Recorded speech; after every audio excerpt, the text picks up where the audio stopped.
سلام، من حسین اربابی هستم که 31 ساله در لچه زندگی میکنم و من الان تازه از ایران برگشتم. 1 سال ایران بودم و این افتخار داشتم که با مقامات مهم کشوری و دولتی و مذهبی مثلا در منطقه سیستان بلوچستان ملاقاتی داشته باشم و وزارت توریسم و فرهنگ و صنایع دستی و گردشگری سیستان بلوچستان ما یک تفاهمنامه امضا کردیم و من به عنوان مشاور و مسئول شبکه توزیع این استان هستم که این تفاهمنامه رو با جناب آقای دکتر شهبخش امضا کردیم و من افتخاری دارم که بتونم حق خودم نسبت به این خاک و این مرزبون و این سیستان بلوچستان عزیز ادا کنم. و الان من خیلی خوشحالم که شهر سوخته به عنوان یک میراث جهانی از طرف یونسکو شناخته شده و الان من در تلاش هستم که گروه های ایتالیایی رو بیارم در ایران و اول بازدید کنیم از تهران، اصفهان، شیراز، کاشان و چند روزی هم در سیستان بلوچستان و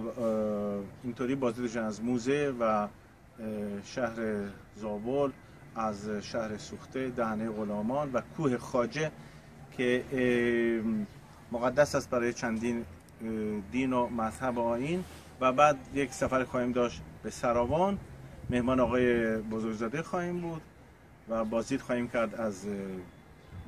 جاهای مختلف، امارات مختلف تاریخی. همچنین خواهیم رفت در کلپوریگان، از اونجا هم بازدید کنیم از این صنایع دستی و کارهای زیبا که هنوز دارن مثل 5000 سال پیش با همون تکنیک کار میکنن. و بعدم خواهیم رفت ما از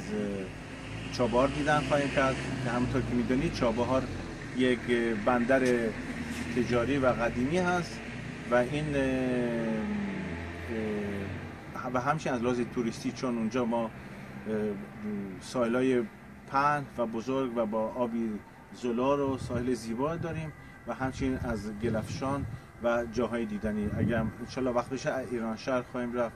و از اون تمساح مشهورش هم بازدید خواهیم کرد و همچنین هدف اونه که از ایران بیاریم اینجا و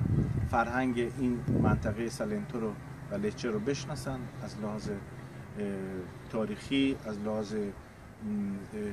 جای دیدنی، غذا و همچنین کلاس های آموزش غذاهای ایتالیایی مخصوصا سالنتو خواهیم داشت با یک شف ایتالیایی و همچنین بازدید و همچنین دیدار با مقامات دولتی و کشوری و فرهنگی این شهر. من خیلی خوشحال هستم که بتوانم یک خدمتی بکنم و این پل رو بین ایران و ایتالیا، سالنتو و سیستان، مثل این کتابی که دارم می‌نویسم بزنم. روز شما بخیر. من الان در کنوینت اولیویتانی در شهر لچه هستم. خداحافظ.